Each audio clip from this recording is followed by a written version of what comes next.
All right, Dalton. It's been 9 days since you got out, 9 days. and man, you're thriving. It's great. But you know, in 1440, we always start our days with three things of gratitude and one I am statement. So I'm going to ask you to do that first before we dive in. Sure. First, I am extremely grateful for God in my life, for the Spirit to get me here today, for the journey that it took that I could be sitting here with you today. Second is my family, the support that I have from them, the love that I have from them, just being able to be with them. And the third thing, I would have to say, is my mind and my spirit. My mind, my spirit, and my body, where I am at today, right now. Okay, fantastic. And your I am statement? My I am is, I am blessed and highly favored. There you go. That's awesome. Well, my three things of gratitude is, you know, I'm grateful for the fact that we get to sit here in my backyard, not in a prison. That's awesome. That's great. It's amazing. You know, I'm grateful for all the men that have come out of the 1440 and have been released, and everybody's thriving. Nobody's gone back. I'm very grateful for that. Yeah. I'm grateful for God's entrusted a number of us to lead this program. Amen. And to be able to impact men. And you know, and your story while you were incarcerated was a big part of that. You were Sure. you were in that inaugural class that we could build off the shoulders of. Yeah. And so I'm very grateful for the quality of people that are being put in the path of this whole program and where it can go. Yep. And I am available. That's I just right. want to make sure I'm available each and every day. So That's right. So like we said, it's been 9 days, and tell me, what is freedom to you today? Freedom today, in this moment, is that regardless of my location or my circumstances, that I am loved and held by the Father. That is true freedom to me.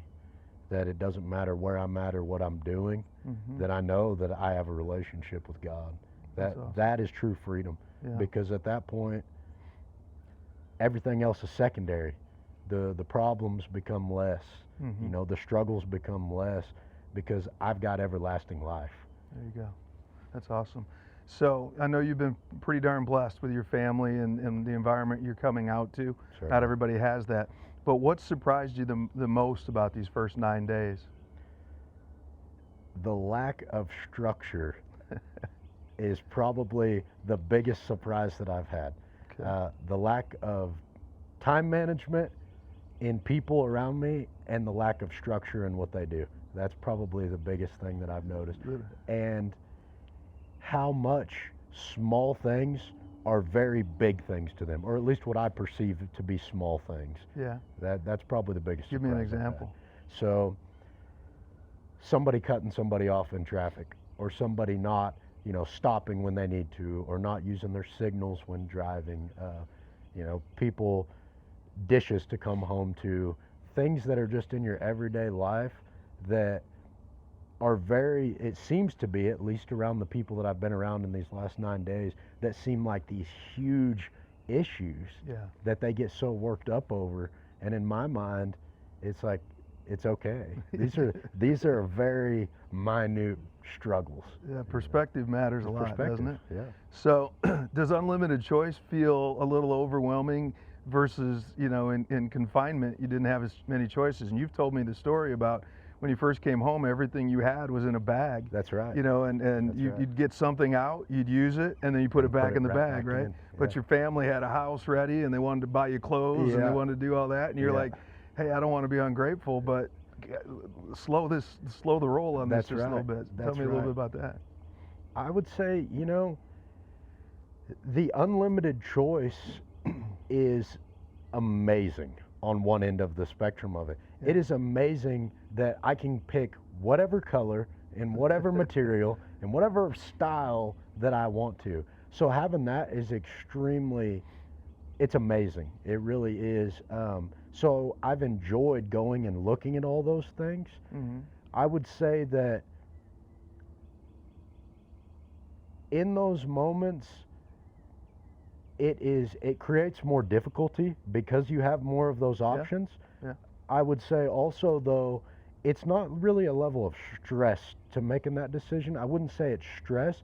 It's more so of meticulous thought to how it's going to be used. Yeah. Or can I use this singular gray shirt to go with 10 outfits so I don't have to buy 10 different colored shirts, because I'm so used to having such minimal things that you're thinking about uses that most people wouldn't even cross their minds, you know, to create, you know, 10, 15 different uses from this one item. So it just takes me longer. Yeah. It takes me longer to pick something out.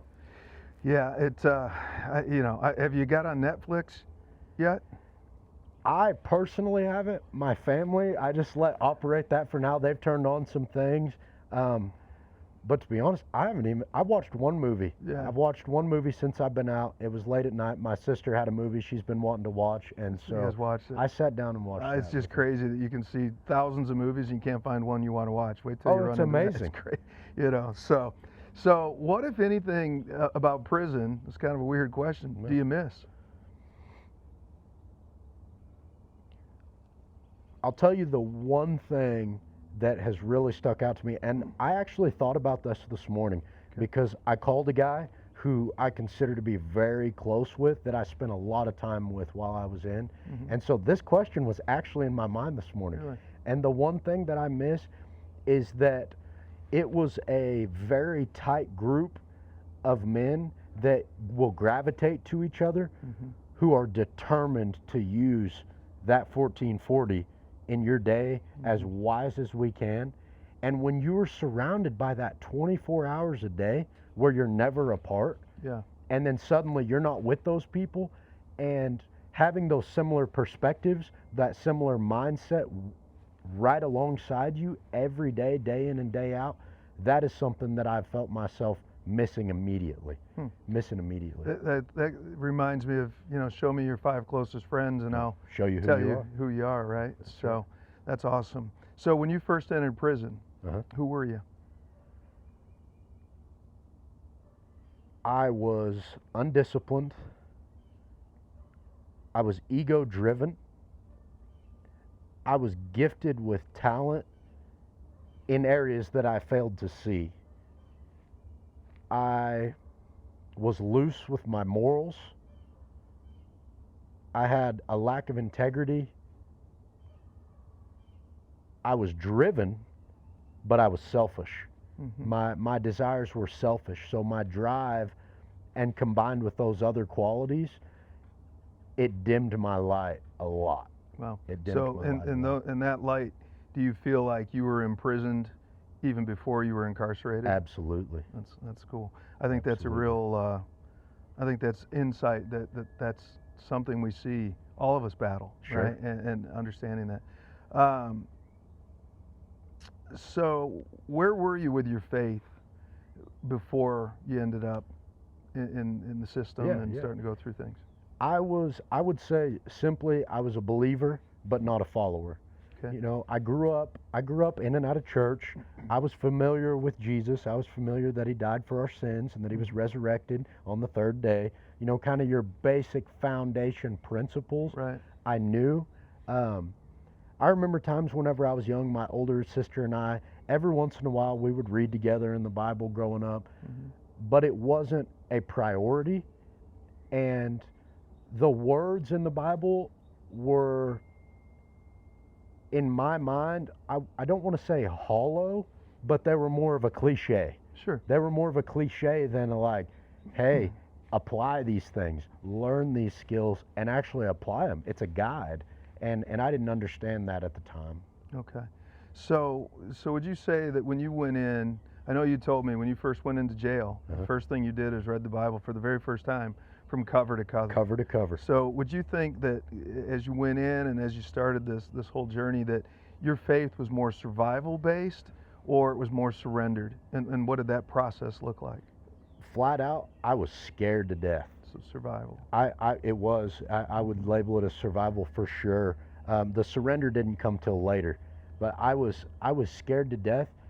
And what I was scared of, you know, I wrote my mother one letter the entire time that I've been gone, And I wrote it very shortly after I was sentenced while I was in the county jail. Mm-hmm. And I told her that I was so scared. I said, this is going to change me. I said, and when I come home, I'm not going to be the same person. I'm not going to be the same person. And I had this image in my mind of who I would become that it would mess me up mentally. Sure. And I said, this will be the only letter that I ever write to you, because I was afraid that if I wrote to her all the time, that she would always have that to look back on, and I was scared of who I was going to become, and I didn't want her to have a record of that change. Right. I didn't want her to have a record of that. Because you weren't thinking of positive change at the time, I were wasn't you? thinking positive at all. Yeah. It was fear. Yeah. So everything that I was looking at for the future was all off of the fears of what that would become. Yeah. You know. So when do you think the shift came that you went from looking at prison as a punishment to looking at it as a confrontation of who you were and how God wanted you to change? Sure. It was almost a year after I was in. I had left county jail. I had went to the assessment center where they decide what prison they're going to send you to. I was sent to McAllister. They call it the Oklahoma State Penitentiary, or its nickname is the Walls. Yeah. And it's said to be the most notorious that there is in the state of Oklahoma. It's got a long history of some really gruesome stuff. Yeah. And once again, I showed up there, you know, fear-based. Everything was fear-based whenever I got there. And that would have been my pivotal moment of do something with this, was whenever I lost my dad. Okay. When I lost him, that was my pivotal moment. Some guards show up to my cell. They pull me out of the cell and tell me that they're taking me to the unit manager's office. You know, these three big old corn-fed fellows. Yeah. And I'm like, oh no, Yeah, what is going on here? What did I do? Yeah. You know, I'm sitting here going through my brain like, did I do something? Like, what is going on? They take me in there, unit manager, case manager, 2 more guards in addition to the ones that came and got me, and then the chaplain. And they tell me that, hey, we've got somebody on the phone that needs to speak to you. It's a doctor. There's a problem in your family. So I take the phone, I get on the phone, and it's a doctor, and he tells me that my dad's been on life support for 72 hours. And that I needed to make a decision on what to do. Wow. And Scott, that was the turning point for me. Wow. I asked to speak to my family that was there. Yeah. Immediately, so that I could get from their perspective what was going on, Sure. what we should do. My granddad, he was alive at the time, and he said, Dalton, you got to get him off this machine. And I said, I need to think.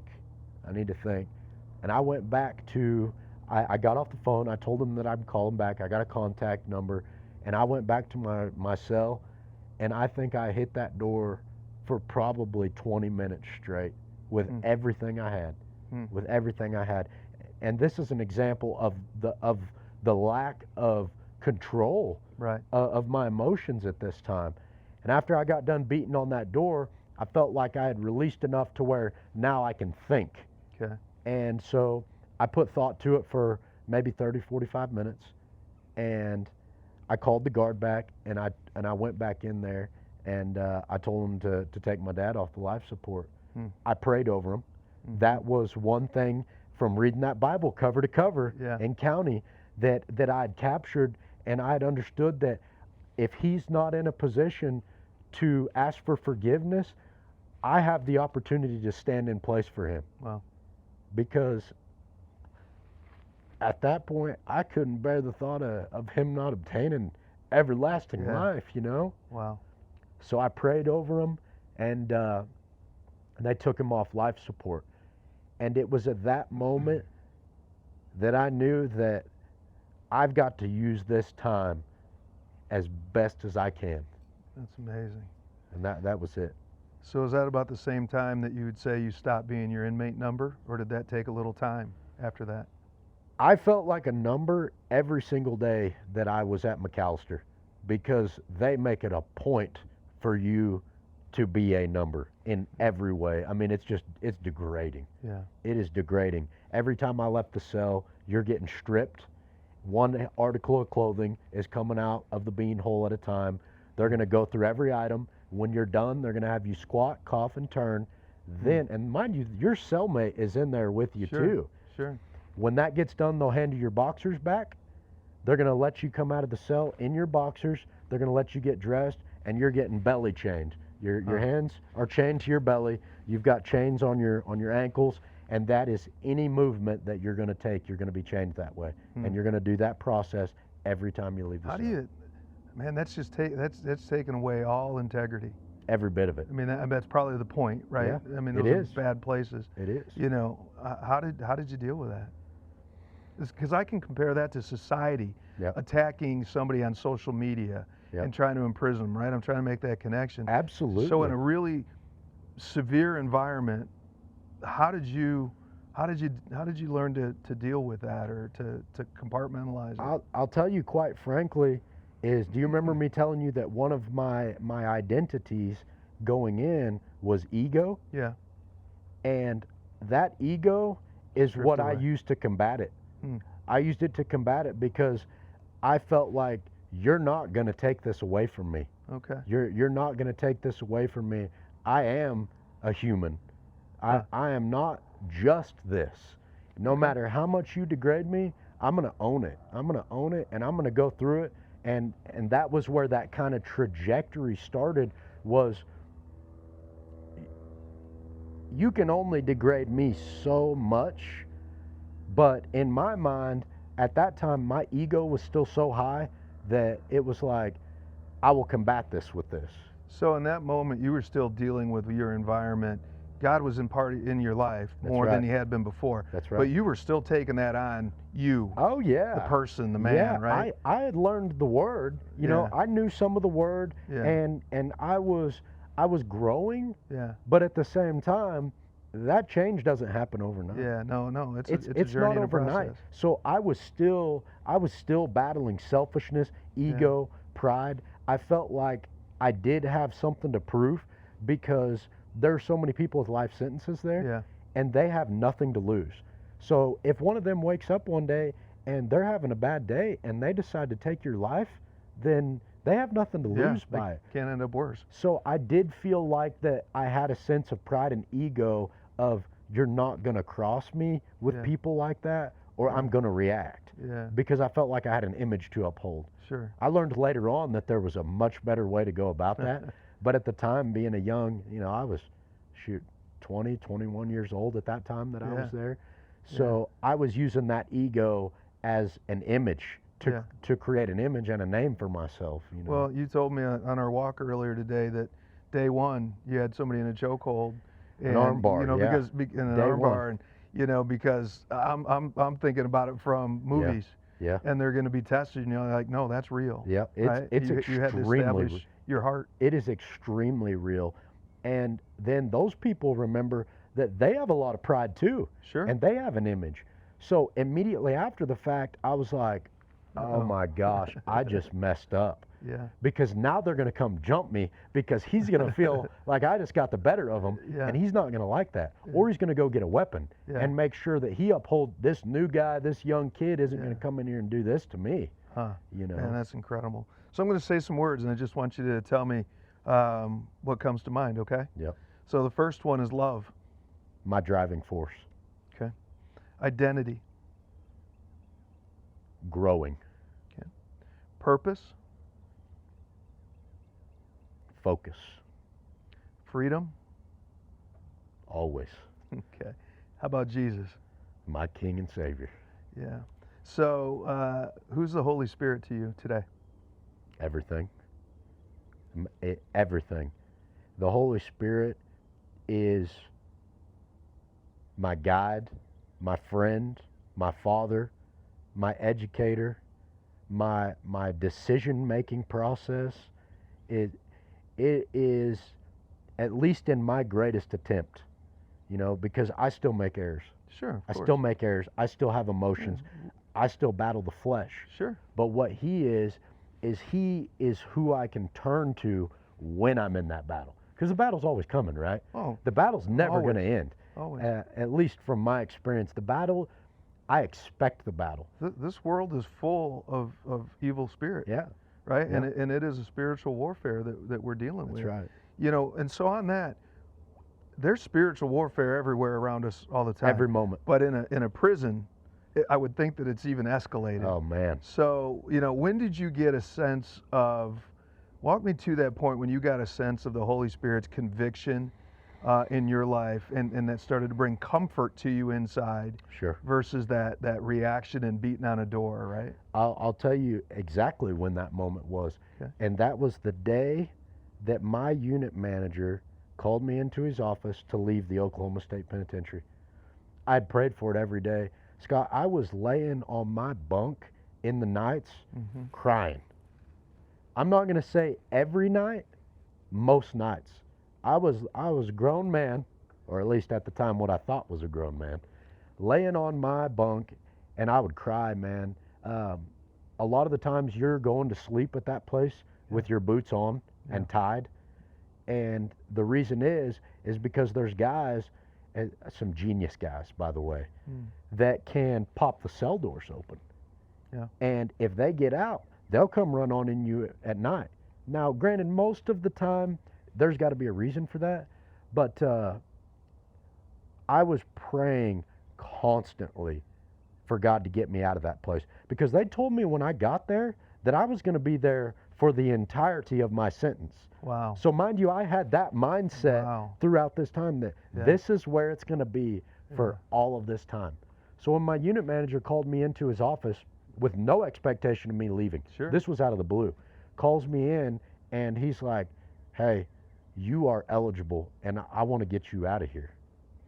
I want to get you out of here and get you someplace else. And as soon as I heard that, it was like, oh, wait a minute. God hears me. Yeah. Because this isn't supposed to happen. Yeah. This is a miracle for me to be leaving this place and get an escape from it after so long. And I had gotten to a point where I did embrace it. I knew that this was what it was going to be. And so a few months into it, I'm like, okay, this is what it is. Yeah. I didn't like it.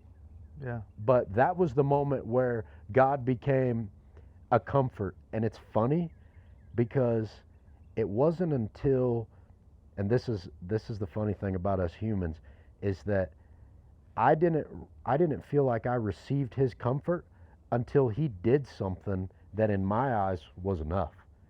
And looking back, it's like, how silly are you, kid? You were asking for something and you didn't let him give you comfort until he did this big thing. But here's the thing, looking back, Scott, is he was giving me comfort every single day. Yeah. He was protecting me every single day. Those guys didn't pick that lock and come in, right? That's right. So there was all these things, but I wasn't viewing with spiritual eyes. Yeah. I was viewing with flesh eyes. Sure. At that time. Sure. But that's where I began to transitioned. accept it. That's where it started. That's amazing. That's where it started. So you're incarcerated, but let's talk about the impact on family. Oh, man. Talk about the emotional strain, the financial impact. Just share that. So my family is extremely tight-knit. Yeah. I mean, they're amazing. I've met them. They're amazing. They're so awesome. And that's why I say I'm so blessed by my family. They are extremely tight-knit to where it's like every holiday, even the small holidays, they're going to find a reason to get together. Okay, so it broke them. I don't come from a background of family that spent time incarcerated or really in the judicial system at all. And so it really turned their world upside down. And they were completely unbeknownst to what prison is, what jail looks like, all of that. All they have to go on is movies. Right. And then the horror stories you hear. Right. And that's it. I did use that to an advantage to protect them from a lot of things. I was very light on things that I would tell them that were going on. Still today. Sure. Still today. They know, I mean, 10%. Yeah. They know very little because I wanted to protect them. Sure. Because they're so tight-knit, I felt like the emotions of what it would cause them, the worry, would just be overwhelming. Yeah. Well, they want to be there for you. That's it. So bring that to somebody that's not incarcerated. Sure. If you've got something going on in your heart, and because that can lead to isolation, which is the devil's playground. 100%. So 100%. there was bad stuff that you felt like, hey, because they can't see here, they can't be here, they can't hug me, they can't watch this, they can't. So I get that prison's a different setup, but connect that for me and how you feel moving forward for yourself. When you have fear, when you have isolation, when you have that, what are you going to do the same? What are you going to do different than what you did with them while you were incarcerated? The first thing is that when I'm struggling today, I'm going to speak it. I may speak it to a stranger, Scott. Yeah. I've become so open to those things that I would never was before. And the reason is I can go speak it to that tree over there. It does not get it out. Now before, remember, there was an ego identity. There was a pride identity. So I didn't want you or anyone else to think that I had something going on with me. I wanted you to think that I had it all together. And what that did was worked against me, because now I'm telling lies. Now I'm telling you that, everything's hunky-dory. And I was hurting, man. Yeah, I was struggling. And so what I've realized over that time is getting that ego out of the way, getting that pride out of the way. I can get that out. And that is a sense of freedom in itself, because now I'm not performing for you. Now it's not a performance. Now it's not an act. Now it's just me. And I'm enough now. See, before, you will be chasing, or at least I was. I'll say I was chasing to be something that at the time I wasn't. So now you're living a lie, and you're chasing to put on this image that you're not, which means as that goes up, let's say you do make some progress, now you're on to the next thing to make the higher image. So there's never any satisfaction there with just being who you are. And now you have depression because you're depressed because you're not this image you're telling people. You've got anxiety because you're constantly working for a goal that you don't have the discipline to actually get to. Man, that's strong. And and all those things are steps towards isolation. That's right. Right. That's exactly right. It's one of the things that dangerous. I love that. That's gold in this conversation, because while it was magnified because you're inside a prison, it's something that I listen to the men around me, the churches, everything. You read books. People are they're so incarcerated inside because they are putting on those proverbial masks. Oh man. Right. The mask that I show my parents, the mask that I show my friends, the mask that I show at work. That's right. But it's a mask. That's right. And it's scary, and it's a lonely place to go. And I'm hoping that that what we're learning inside of prison, that we can bring some of those lessons out. Absolutely. Because what's inside of prison, people can see. You did something, you made a mistake, whatever. It puts you in prison. Sure. But out here, it's almost an invisible prison, and it is. And I'd argue it's a lot more dangerous. It is. So, you ended up in prison for a reason that, quite honestly, many of us could. Sure. Right. Just had a couple of beers, and that led to an accident that a buddy of yours was killed. Right. And man, almost anybody could end up in prison from drinking, and maybe not even being drunk. But the fact of the matter is, that's the legal part that says somebody died. You had something to drink, whether you were legally drunk or not, isn't even the point. But I know you probably really struggled with that, because that was tough, and you really didn't feel like you had been, right? But that's a common thing. But then I know in our previous conversations, you own that. 100%. And you're like, I need to go pay this. A friend of mine lost his life. That's right. His family was impacted. They don't get to get him out. That's right. Right. And so, we talked on our walk again today, and we talked before that. Talk to me about your view on the victim impact. Sure. Of what happened. On the victim side of things, Scott, I truly feel that there is no amount of good that I can do to replace what happened. Yeah. There is nothing. Right. And the only thing that I can do is my best every day. Yeah. And now that's enough for me. That is enough for me, because it's like, once again, like we talked about a minute ago, that image, that personification of I've got to be this or this isn't right. That's where the line where Jesus sits here in the middle and says, no, you are forgiven. You are forgiven. And look at what I'm going to teach you to do with that. It doesn't ever make it okay for me. Yeah. And I doubt that there's ever going to be a time in my life where it's just like, oh, it's okay. Because at the end of the day, a life was lost. Yeah. A life was lost. And so all I can do is my best on that. As far as victim impact, man, I do think about it. I do think about birthdays. You know, as I'm sitting with my family and my family all together, I think about his family being together, and I can see, you know, I was gone for almost a decade, and I see the emotional impact on my family of me returning home. Mm. And in my mind, I'm like, you know, this guy's never going to have a chance. He's never going to have a chance to do that again. Yeah. And his family is never going to have that reaction that I saw 9 days ago. Yeah. They're never going to have that. Yeah. And so when I get into those situations, I do have some spiritual battle there. I do have some spiritual battle, because I'm like, I don't deserve this. I don't deserve this. And then I battle that spiritually. It's not that I deserve it. It's that God's got a plan for me in this moment. Right. So that's taken myself out of it. Right. And when I've learned to take myself out of those situations, I'm removing the battlefield. Right. So I don't have to battle it in the way that the enemy, in my mind, wants me to battle it. He wants to say you're not enough. He wants to say you don't deserve this. But God says, this isn't about you, son. Mm. This isn't, you being here with this family today, you being able to drive these streets, you being able to be here with you today, this isn't about me. This is about his purpose. So now I don't give that battlefield to the enemy. He doesn't get to have that. Man, I love that. And, you know, and we talk about 1,440 minutes in a day. Yep.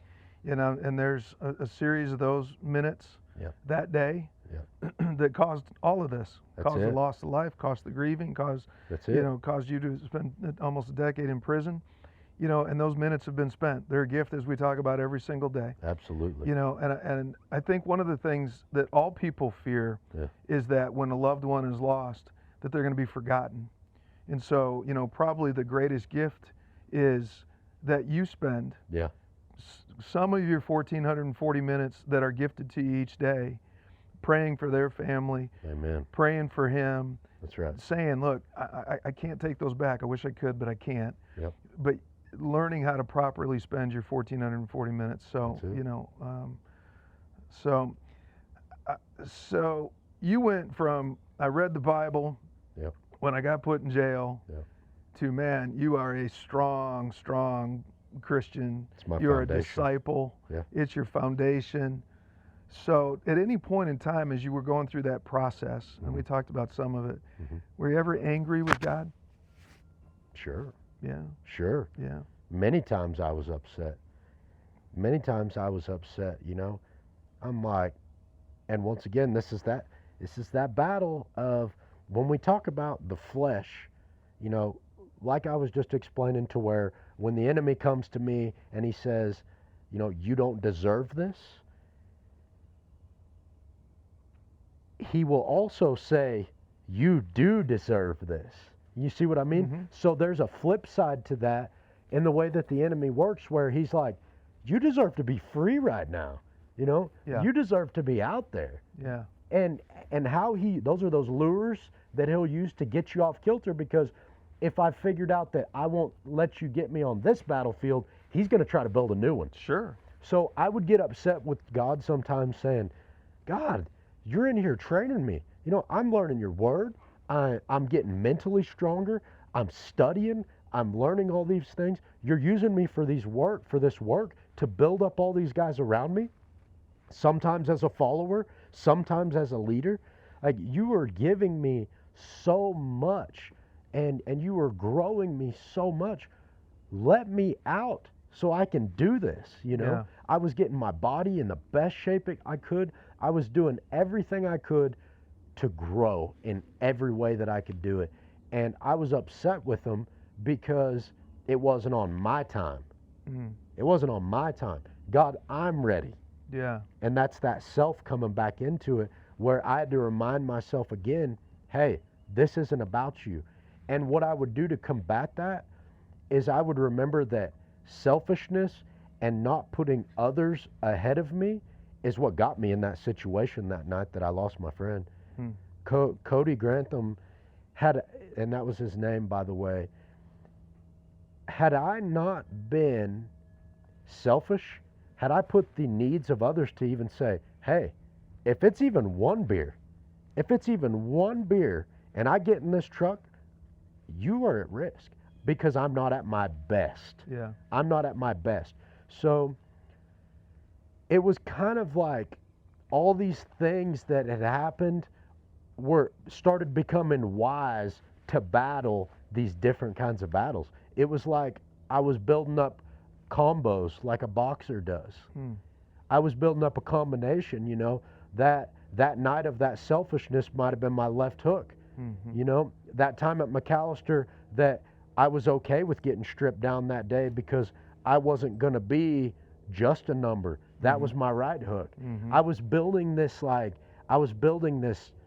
fighting catalog, but for my spirit. Yeah. You know, instead of just full the armor of physical. God, right? That's the armor, man. Full armor of That's God. the armor. So, you know, so what would you say, you touched on it a little bit, what do you, as you really progressed, when did you really go from get me out of here to change me? And then what spiritual disciplines did you really use that impacted that process? Sure. Okay. It was probably maybe 3 years in-ish. Okay. Somewhere at that time, I want to say, I had met a guy, Jason.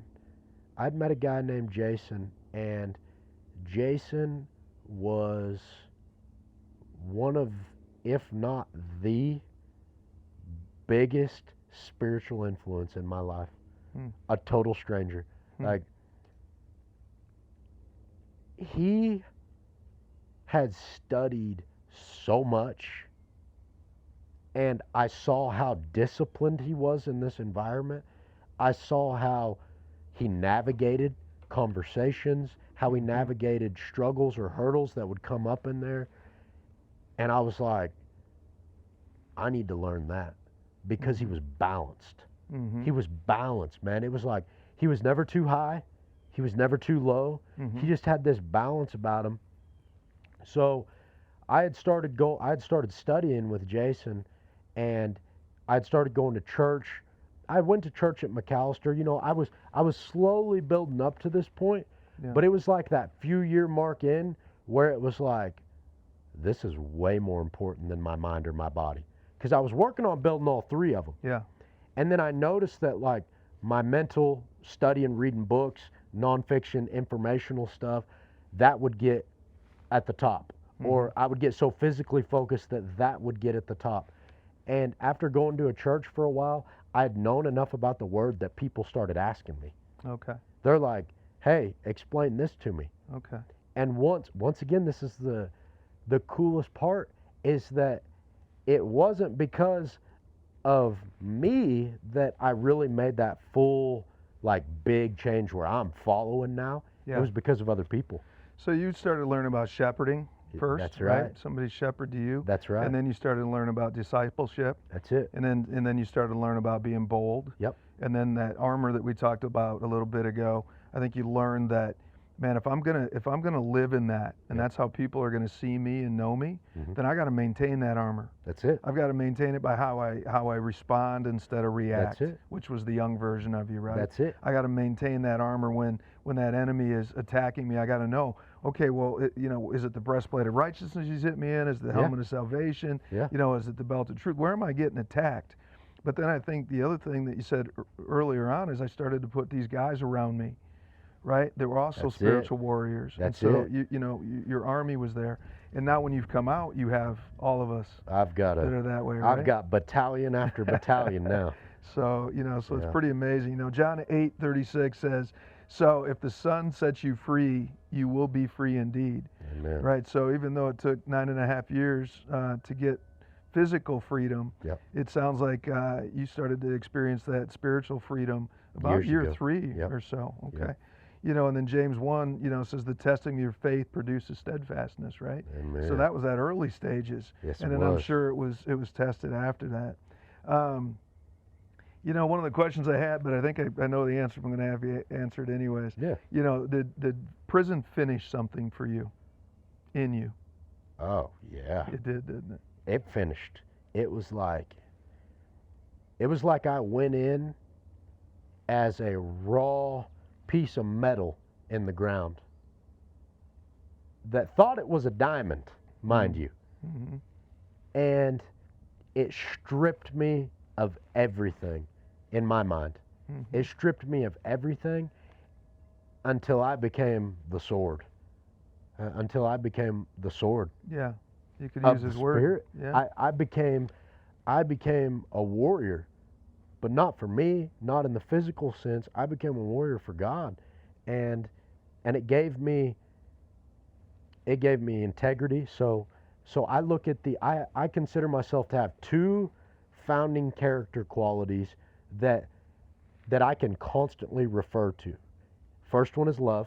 Okay. The first one is love. That's what was cool. That was on your questions. Yeah. That was one of the words. Yeah. Because I consider that to be my primary character quality. Okay. Because I know that if I'm acting in love, I'm acting in God. That is God, like right? everything else that falls underneath love. Yeah. Like that's number 1 for me. And then the second is integrity. Because then that integrity binds me to everything in the love.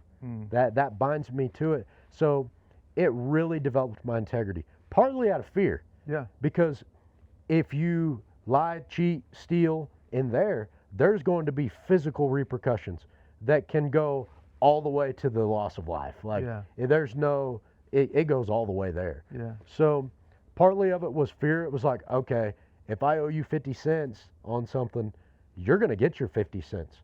And that's how it started, was with something that small. But tangible. Right. With an unknown result of what it would be over something so tiny, 50 cents. You find that on the ground somewhere. Yeah. But in there, it's so important. So that built up over time. But discipline, time management, love, integrity, and I will say, stoicism was a big one that really helped me. Talk about that. So stoicism developed kind of by Marcus Aurelius, who was considered like the last great emperor of Rome before things really went south over there. And he had this belief that there was strength through suffering. And he used it basically as an ideology that I'm going to go through these things no matter what. It doesn't mean it's bad. Right. So like you would think that, I was late to work today because there was all this traffic, and basically kind of a paradigm shift. I was late to work today because of all this traffic. It's a bad thing that I'm late to work.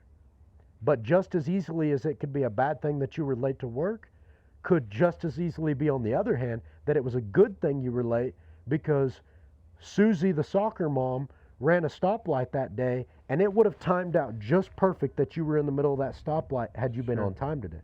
Yeah. Not because of some magic or some crazy thing, just because that's how the world works. Things are unknown. So to not take a perception of this is good or bad, but this just is. Yeah. And then how can I make the best of what this is? That's awesome.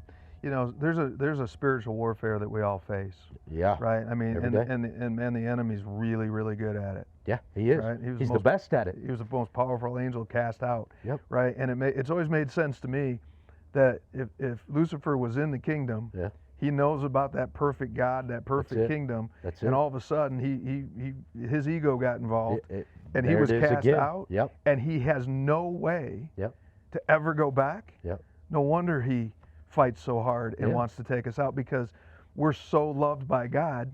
Yeah. You're going to go to God's Achilles heel would be his people. Yeah. So no one, it just doesn't surprise me that we're attacked continually. And the reality is his tricks are so old and so well defined that none of us can take those on by ourselves. So, you know, it's you know, we all struggle against flesh and blood Every day. That's just part of it. So, you know, what we've talked about, it was ego and some things, but strongholds, what were the ones that really held on strong for you that you had to get over, or to be able to, that not even, maybe get over is not even the right word, that you had to learn how to properly deal with? When you say strongholds, shame, fear, doubt. Okay, so like emotional stuff. Yeah. The biggest one I battled, man, and I spoke a little bit on it earlier, was deserving good. I really struggled with that.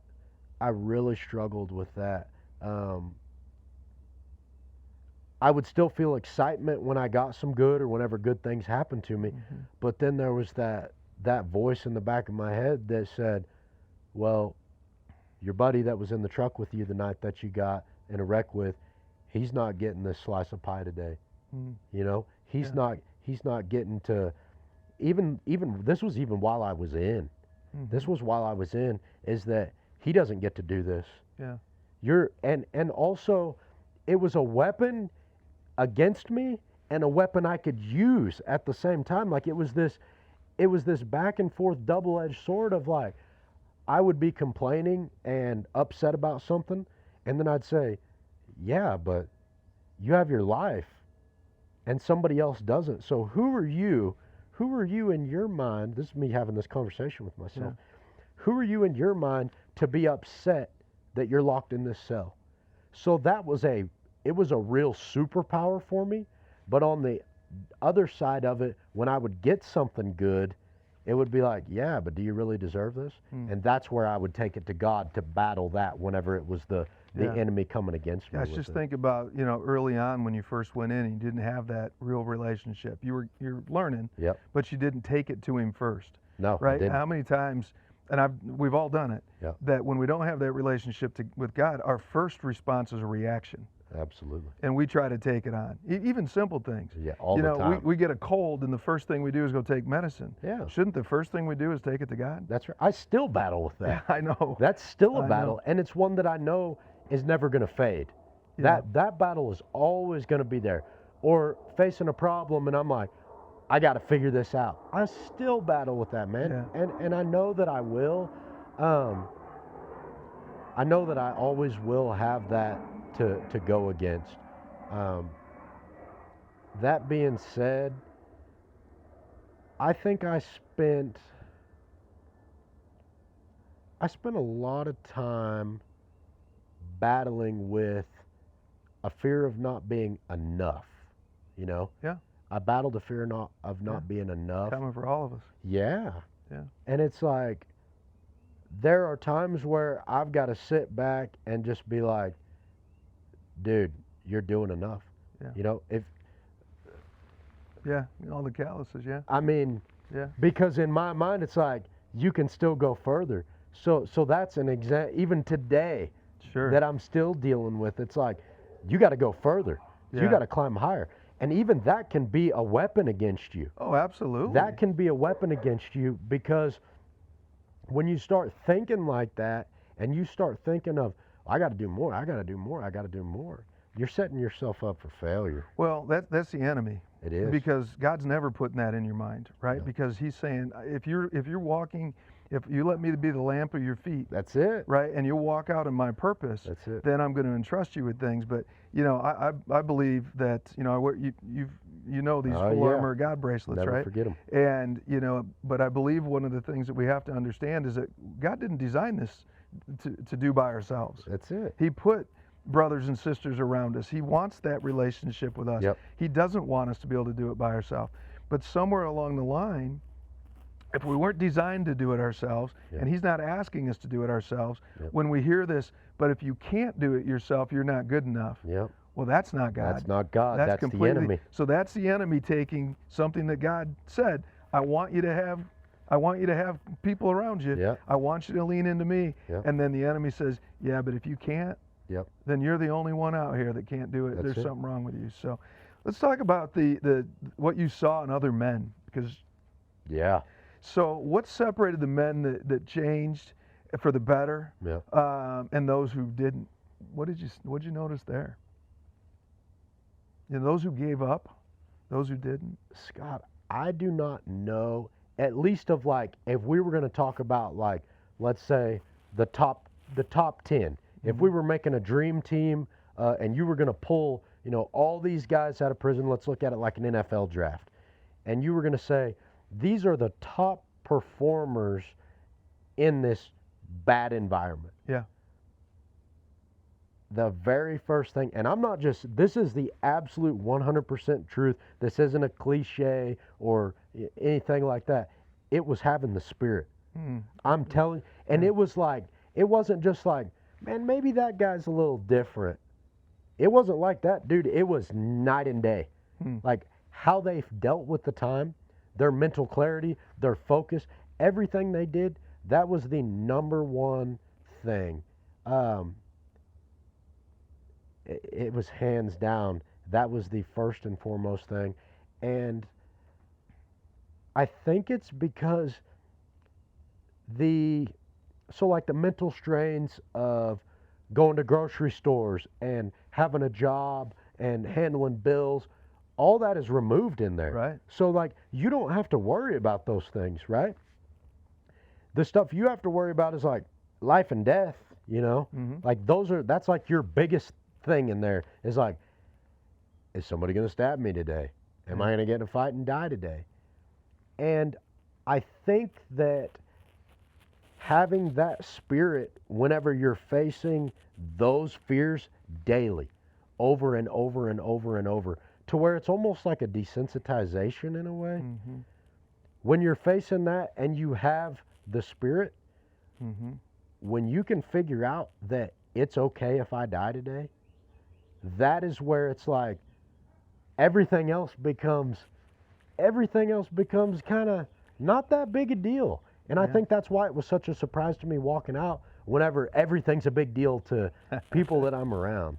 Yeah, accountability is a big thing, right? That accountability to God first, and then when you surround yourself with like-minded brothers and believers, right? You're accountable to them. You've got to take ownership. Of the, either that environment's going to take ownership of you, or you're going to take ownership of that environment. And it's hard. It's a hard either way. The middle ground you don't see very often. Every once in a while, you'll see this peculiar guy that just somehow he's like a gray man. You know what I mean? And he just kind of slides through there. But most of the people in that environment, to really get dialed in on the question that you asked, what does that look like for people in there? Most of them are just unbridled. That would be the best word I would use. I'll do whatever. I don't care about consequences anymore. I'm just gonna do this, and however I'm feeling in that moment, I'm gonna react to that emotion.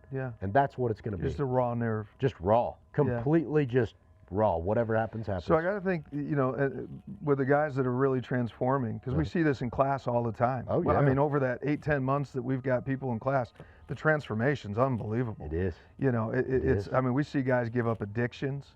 We see guys, put down the desire maybe to be attracted into gangs. We Yep. see a lot of that stuff, right? Yep. And and that's something I notice in the prisons, that there's a lot of gangs in there. Oh, I mean, And, the majority. and I asked the majority. question, of class a week or so ago. Yeah. What's the difference between a gang and a team, Uh-huh.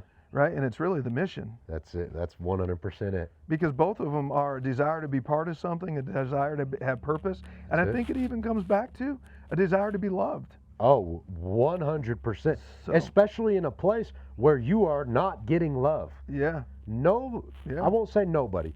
Most people do not care. If you're sad and depressed, they think it's funny. Yeah. Like, they Yeah. get a kick out of it. Sure. That feeds something in them to see you down. So does society. It's 100% the same thing. I'm sure you've got exactly the same. 18-year-old twin brother and sister, right? Yep, yep. And so I'm especially with your sister. I know she started to work out with Yeah. you, and you're starting to reconnect. Yeah, and she's that's loving it. amazing. But these young ladies that are coming through and having to deal with the social media, Oh my gosh. even the boys, but the girls even worse, right? Yep. I mean, we raised a son and 2 daughters, and they were kind of on that early edge of social media. Yeah. So when you're talking about people wanting to see somebody down, Yep. it's easy to look at a prison and say, well, it's a prison. Yeah. It's just as easy if we open our eyes Yep. to see that it's happening here. Sure. But I've said this, and now that having been in these prisons for a number of years, in the prison, you kind of identify for the most part where the danger is coming from, Absolutely. right? You can identify. It's usually pretty kind of flashing lights. Yeah, I mean, so you can see it, and you can see that, and you can, Yep. and where the mental attacks are coming Sure, from, where the sure. games are coming from. Yep. The challenge out here, Mhm. there's all that same danger, 100%. and you don't know where it's coming from, Yep. and you get comfortable. Yep. Right, and you start to take your environment for granted. Sure. So whether that's a spiritual, a mental, or a physical environment, and before you know it, out of the blue comes something bad. Yeah. Whether intentional or accidental. So, right. it's imperative to me that as we're learning what we're learning in prison, that it's easy to see it, that we realize that matter of fact, all of it Yeah. exists out here, Yeah. and it's invisible, and we got to make it visible. We got to shine a light. Sure. Right, God's light. When God's light shines in those dark places out here, Yeah. a lot of that stuff runs away. Yeah. Right, when it's in the name of Jesus, the power of Jesus, and the blood of Jesus, that stuff has no hold. No power. Right, but we're power. working on that. So, I think you're going to say yes to this, but do you agree that there are people outside of those fences and walls that are far more imprisoned than the ones that are in prison? Absolutely. And I'd like to actually touch on that one. Please. I'd like to touch on that one. When you are in prison, almost, and you kind of touched on this a bit, but I'd like to really call this out. When you are in prison, it is very seen that, like, okay, this super loud guy that is like obviously got a big giant knife on his hip, okay, well, he's either real scared or he's a very possible threat. And either one is dangerous. Yeah. Because scared people do irrational things. So either way, he's a threat. The guy that's in the corner that you watched beat up, 5 or 6 guys, or at least is fighting all the time, that he's a potential conflict. Like, they are very open to see that. There is a constant variable, whether you're in a prison or we're at a beautiful home in a beautiful neighborhood, and the constant variable is the human. Okay? We would like to believe that, and this goes back to ego, man. I will touch on ego over and over and over, because so much of the enemy's, lures and his attacks stem from that. Yeah. So I will touch on that. We would like to believe that each of us are so special, right? That we are so special and so different than everyone else, that we give power to the person on social media, or to something on the news, or to the person in the car next to us. We would believe like that we are so special that what they say has so much weight. Because if that person doesn't think I am the best, or that I am all of this, it all comes back to self. It certainly does, and I've seen it 1,000 times, and I've lived it myself. Yeah. So I believe that comes down to this ego. Whenever we let other people affect us, we would like to say that it's external, that these are bad people, right? Yes. But it comes back to us, man, Right. because I think I'm that special. Wow. I think I'm that special that what they say matters. Man, that's so well said. So, you know, I looked this up, and it's visible change versus invisible change. Yeah. Incarceration is the lawful confinement of a person behind physical bars, the loss of freedom imposed by the justice system. But incarceration is not limited to prison walls. It can also describe the invisible confinement of the mind, the heart, and the spirit. Amen. When shame, addiction, pride, fear, or sin restrict a person's identity and future. Yeah. One imprisonment is enforced by steel and concrete. Yep. The other is enforced by belief and bondage. Both are real. Sure. Both are confining, Yep. and only one is visible. Yep. Let me ask you, is unlimited freedom, all these choices we talked about, is that more dangerous than prison? Well, yeah. Absolutely. Well, you know, I say that. It depends on how we are quantifying danger. Like, it would depend on how we're looking at danger and what danger is. But overall, you know, I think it's much more dangerous out here. Yeah. I think it's much more dangerous because it is invisible out here. I don't, you know, we talk about, you know, I can pick out on a 200-man unit, I can pick out the 5 guys that you really need to keep an eye on. Yeah. I got on the highway this morning, and I don't remember what exit I took, but there are, you know, traffic is just, there's Yeah. so many people around you, Yeah. and you don't know, as far as a physical danger level, you don't know if 30 out of those 100 cars have 3 or 4 guns in them.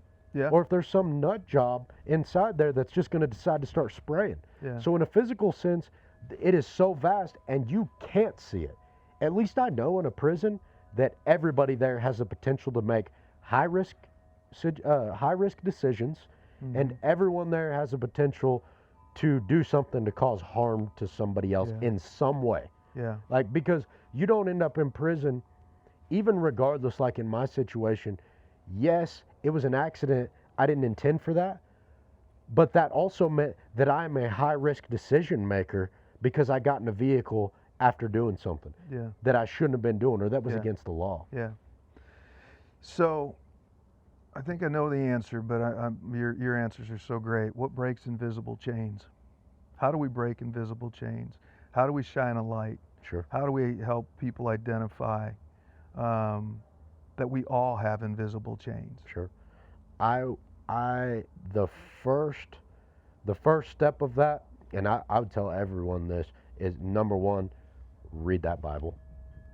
And don't go to church and on a Sunday read the verse that's up on the screen. I wouldn't tell you to start out in Matthew, Mark, Luke, and John and learn the gospel. I'd tell you to open up to page 1 in Genesis chapter 1 and start there, and however long it takes you. Yeah. Whether you read it in weeks, months, years, start from the beginning and go all the way to the end. Yeah. And all of those answers to how to respond to it, how to act, how to treat people, how to deal with situations, it is all revealed. Like, everything in there that you need to know about living this life as a human being and how to deal with it is right in that book. And secondly, I would say self-awareness. Like, I am huge on self-awareness. Know what you're strong at, know what you're weak at, because otherwise you're shooting at a target that's not there. Right. Like, if I'm not aware that I can be prideful, if I'm not aware that, you know, when I am running, I may be a faster runner at a 5 mile than a 2 mile, for instance. I may have better times over that period. So if we apply that to an emotional sense, you need to be self-aware of what your triggers are. Yeah. You need to be self-aware of what you're good at.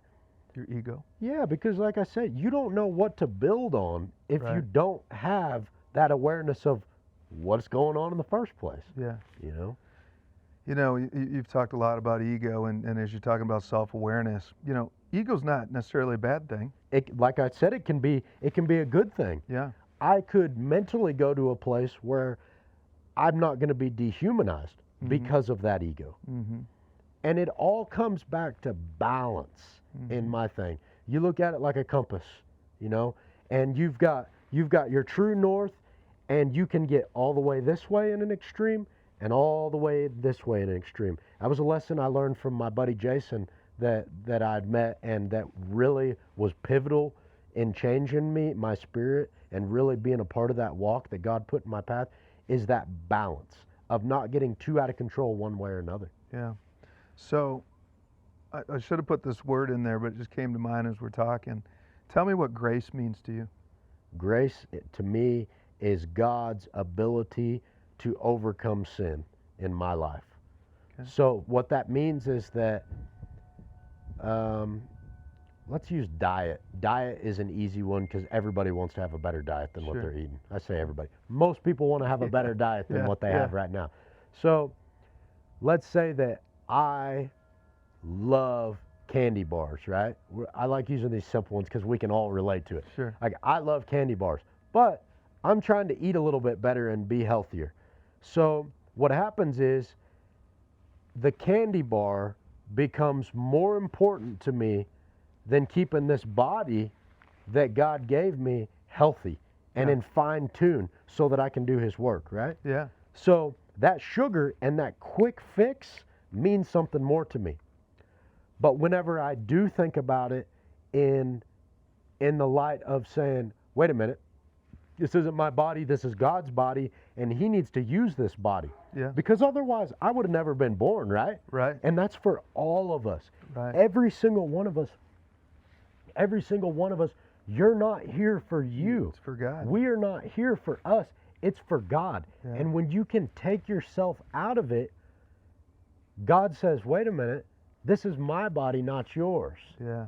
And whenever I think about it that way, now that sugar's easily overcome. Yeah. That's how small of a thing that God can be greatly involved in. Yeah. And then how big of a thing is that, let's say that I'm in a situation, and which I've been in, by the way.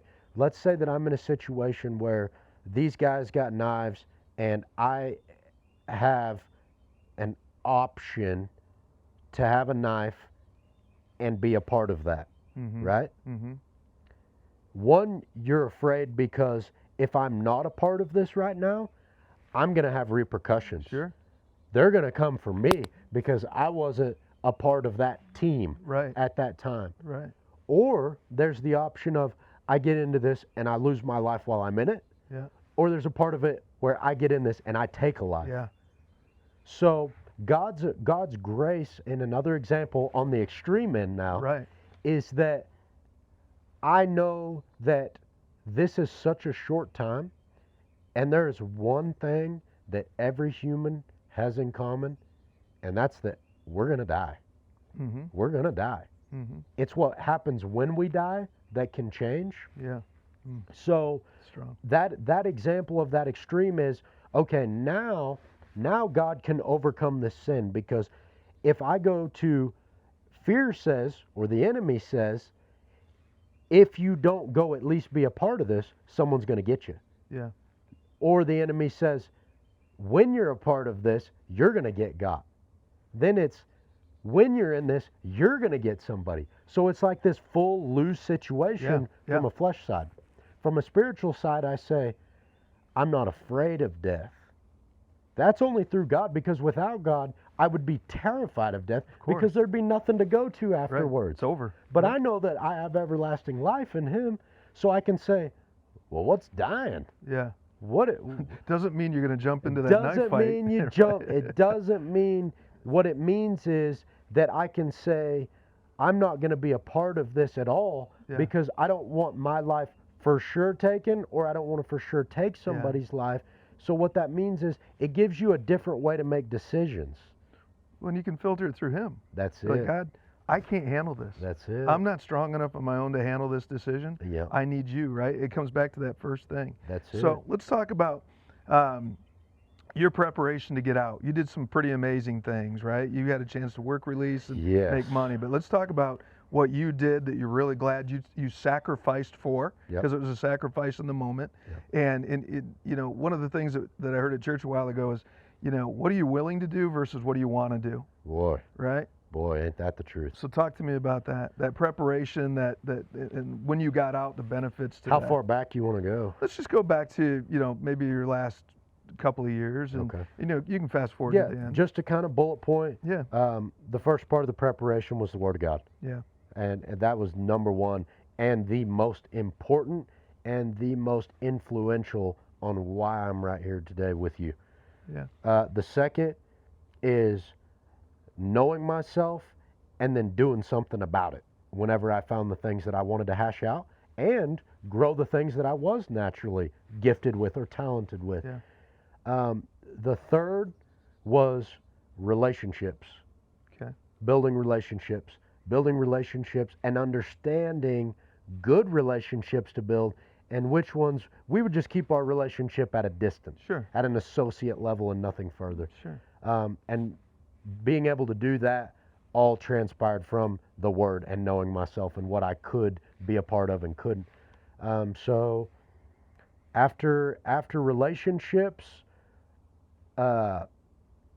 character qualities may even go ahead of that, but character qualities and emotional regulation, it was a huge one,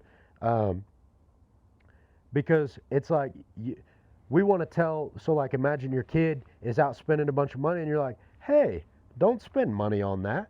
Don't do that. That's a dumb decision. You need to save your money, you know? We can tell people to save their money, but then we don't want to tell them how to do it. And the fact of the matter is, before you can save money, you need to get impulse control. You need discipline. You need prioritization. There are steps that we need to take before we do that. You know? It's like telling somebody, well, go work out every day to be healthy.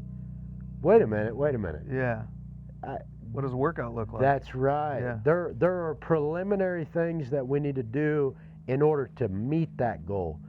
And that comes to a goal setting that is really great to adopt is the SMART goal setting. I'm sure you're familiar with that. But to be able to properly set goals that are realistic and that do have a timeline, and I would recommend doing something like that for emotions first. So expand on that. So there are kind of these key ingredients, at least for me, that have led as far as emotional stuff or character qualities. And we've talked a lot about character qualities in 1440, and that expanded me to a whole new level of understanding these qualities. It really did. I'm huge on discipline, and start with something small. This can kind of get turned into a cliche to people, but make your bed. And make your bed. In any successful, disciplined person that start with a win. Start with the win, man. Start with the win and make it something small enough. And this goes back to your SMART goal setting where you can apply this. This is something that is very specific. It is one single task. This is something that we can measure because we know if we did or did not make our bed every day. This is something that's achievable because it takes very little time. It takes very little time to do it. This is something that's realistic because we can do that. Or it's relevant because it's going to apply to other areas. And it's time manageable. It's time sensitive. So we know that right when I wake up, I'm going to do this. You know, what comes to mind is abiding. You know, and people struggle with staying in the Spirit all day. You know, or we get busy and I didn't get up and read my Bible this morning. I didn't get in the Word. Or, you know, all day goes and stresses keep building and kids need to be picked up or this or that and the other thing. And it's how do you walk with the Holy Spirit all day long? And there's disciplines to that. Some guys are setting reminders on their phones every couple hours. Alarm goes off and just says, take 10 minutes, go get still, and spend some time with God, right? Because somebody told me a while back, how weird is it that my best friend, the person that cares about me the most in the world, the one that is helping me walk out my purpose, is walking with me every day. How weird would it be to go through a day or a week or a month that people do and never acknowledge his existence? Like if you and I went and hung out and we never even acknowledged the other one. Never looked at each other, never talked to each other. Right? And yet you've got this perfect agape love living inside of you that wants to guide you to your purpose. 24/7, 365. Oh man, it's such a game changer.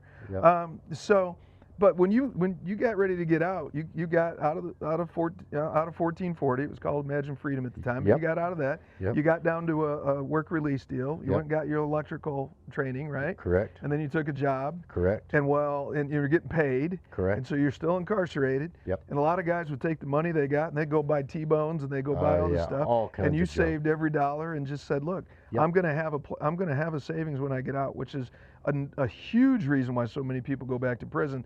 They don't have any money, and yet 1 minute they're in jail or in prison, and food, shelter, education, health care, everything's taken care of, and then they go, hey, good news is you're free, and they step outside that fence, and they don't know where they're sleeping, they don't know where food's coming from, they don't have a job. So you had a great family, so you had that anyways. But despite that, because you could have gone the easy route going, I've got this.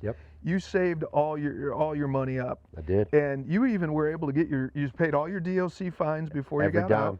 And you were even able to get your driver's license before you got out. Before I left. You literally, when your family came and picked you up, they brought you a car. And they were like a FBI, but they were following you and you drove home. That's right. Dropped my truck off to me that morning, and I actually drove out of prison.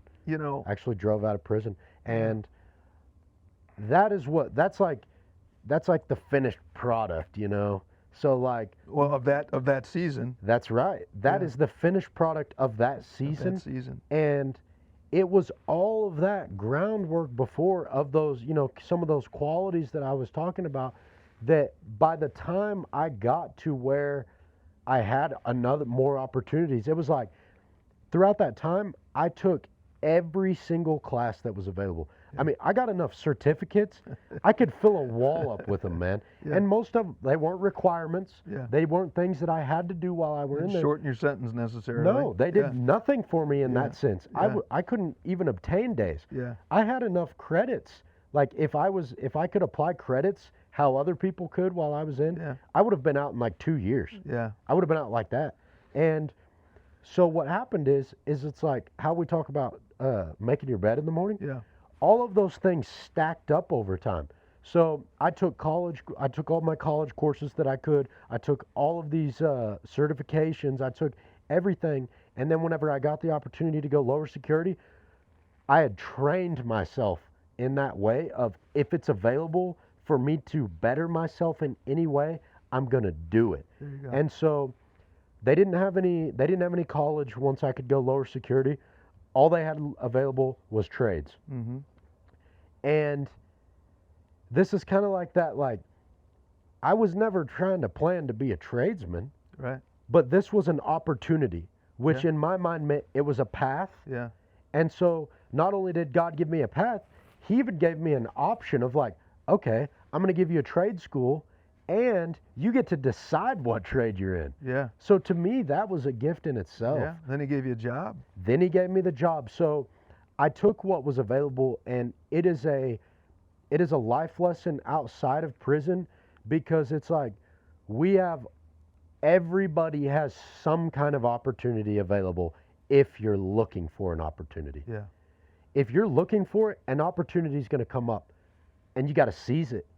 You got to seize it, and you got to go for it, even if it's not the most ideal thing that you have in your mind. But if you're walking that out with God, the whole time, you're like, God, I don't want to walk outside of your purpose for my life. That's right. Right. I say all the time, God, I never want my vision to get in front of your purpose. That's it. Because my vision can never be bigger than your purpose. That's it. Right. And so you've got to be able to walk that out with him. You got to be able to pray that. You got to be able to be still so he can talk to you and he can guide you, and you got to be able. But then when he does, Still doesn't mean not moving. That's right. Still is a placement of the heart and the mind, right? That's exactly right. And so I think a lot of people think still means just sitting. Yeah. That is not what this is all about. Nope.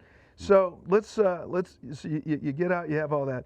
But one of the things we're going to wrap up a prayer in a minute, but I want to share, man, you've wanted to be special forces in the military your whole life, right? And having a felony, especially a major felony, that no way. Yeah. I mean, we came in contact with some really high people that would be like, man, I'd love him. I think he's great. Oh no. And you're watching a special forces video or something, and you see a little tag off to the side about a program, and all of a sudden you apply.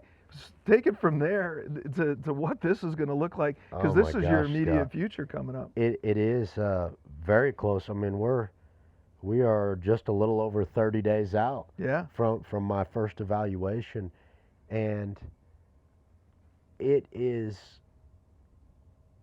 almost surreal, because I have had in my mind what I know is a calling, that there was such this gap in, and all of these years that this has been my goal. And then you gotta go to this place in your mind where it was like, people, you gotta know, like, from my perspective anyway, you're in prison, right? Starting at a maximum security, like the most notorious place, and somebody's like, well, what's your goal whenever you get out? 8 years down the road. Yeah. And you're like, well, I'm gonna get in the military, and I'm gonna be the best possible soldier that I can be. Like, I'm gonna take it to the top. I'm gonna get into special operations of some kind, and I'm gonna go all the way. And then people, you can usually see it on their face. I could usually see it on their face where they're like, has this guy lost it? And was that confabulation in my mind? Was I really seeing that? Who knows? But at least that's how I thought about it. Your vision, God's purpose. That's it. That's exactly right, man. So it's like all this time, and I kept that goal in the back of my mind, which was also super helpful for me, because I knew if I did ever want to make it, I've got to be as mentally sharp as I can be. I've got to have the strongest spirit that I can get. I've got to be physically a stud. Like, I've got to put effort into all these things if one day that I'm going to make it there. And so that was really helpful. I applied. I finally found. I've been told no so many times over these years, and like you said, I mean, you put me in touch with people that high ranking, that really got some stroke.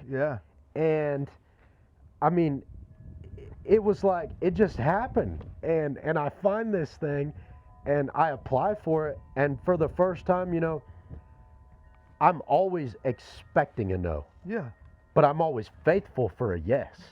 Amen. And so that way I'm not hurt by that. I'm not hurt by a no anymore. So I applied for this thing, man, and what it is it's an evaluation that, regardless if you're civilian or if you come from, even if you're a Navy SEAL in the Navy and you want to get in to this unit, you've got to go through this same evaluation. It doesn't matter how long you've done, what you are. You have to go through this evaluation to earn a contract with this group. And I applied. They responded back to me. I thought that they had missed. I really did. Because now I'm having imposter syndrome. You know what I mean? I'm like, did they not catch the felony box? Yeah, because you have to, in the initial application, I have to put, any history, any crime history, what it was.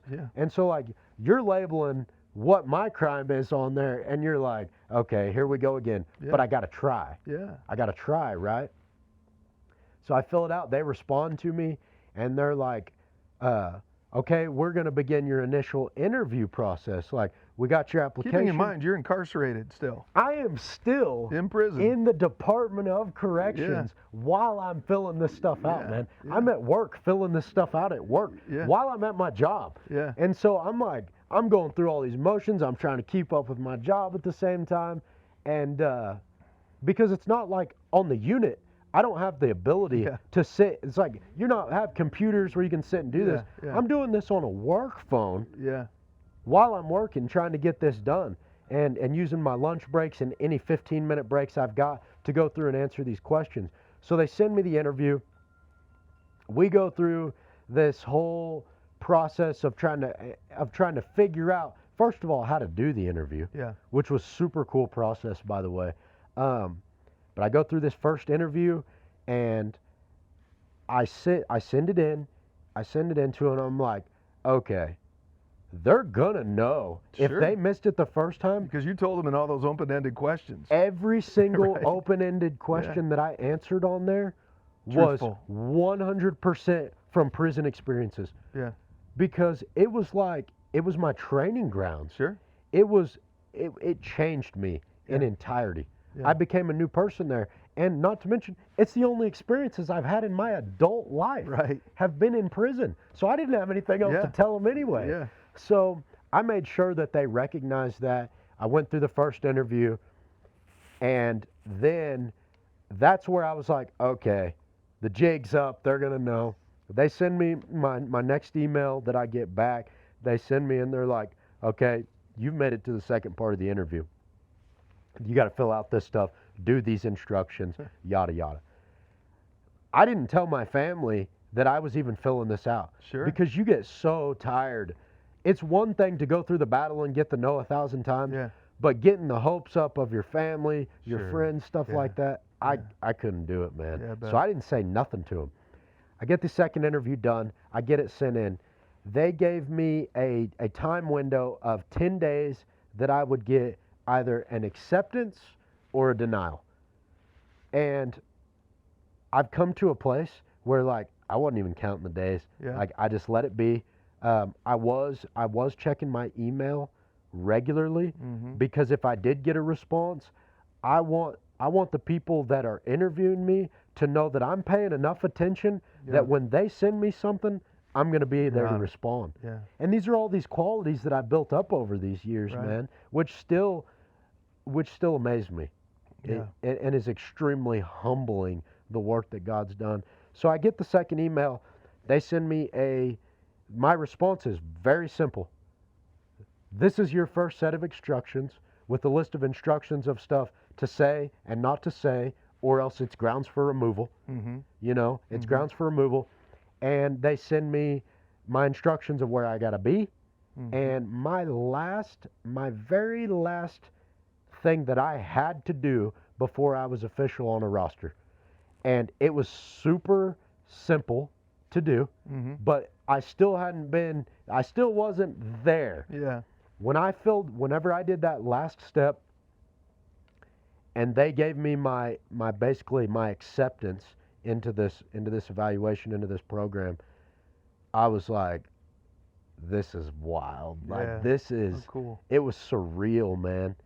It was surreal in the moment. Only God. Only God. Only God. Only God can take a guy who had gone to a maximum security facility. I have seen every security level, which, mind you, I was never going to be allowed to go to a work center, let alone a halfway house. God changed that. God changed a law in the Oklahoma Department of Corrections for me to go where I went, for me to be able to even get a job, for me to make that money. He did all of that. He did all of that, man. It was him, because you have all of us that know you and love you, and we're all trying to help you get to your purpose, to your calling, right?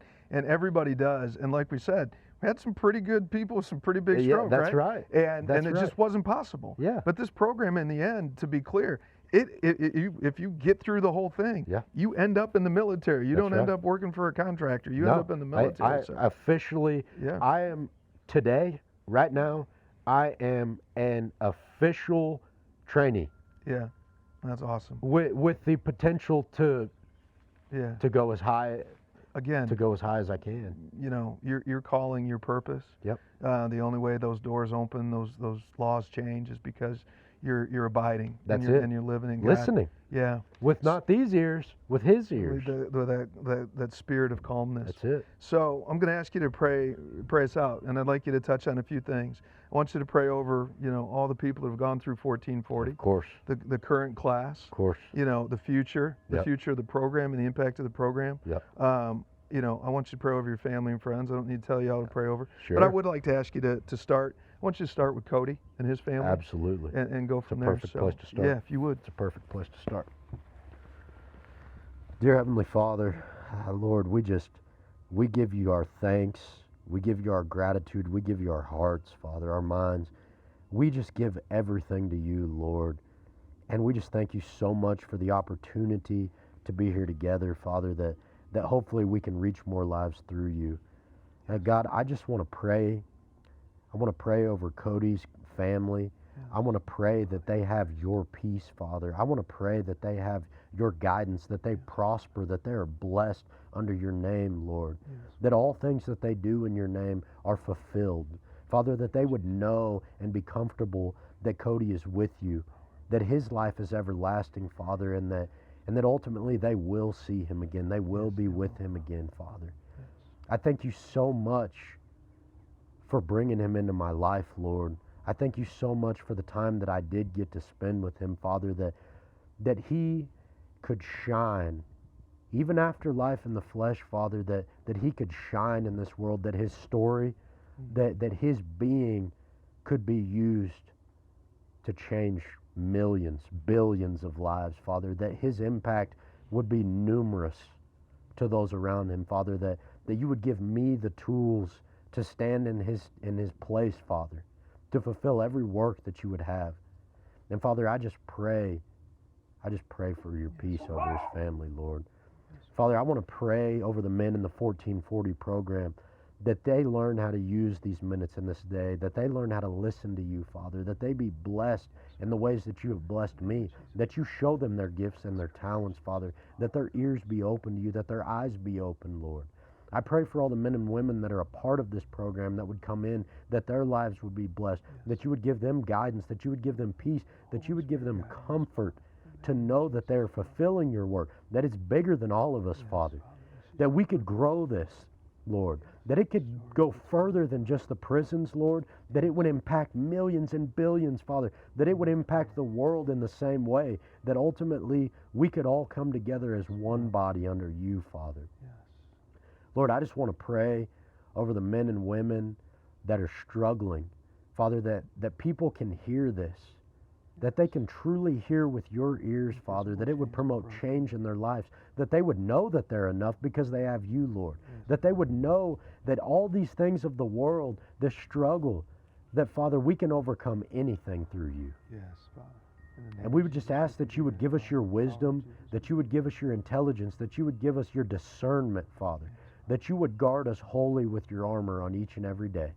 In all that we do that is good in your sight, that it would be perfect in the way that you would have it, that your will would be done.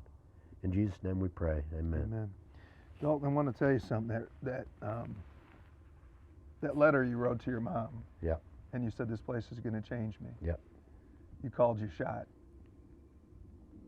Yep. You intended that letter to have one meaning. I did.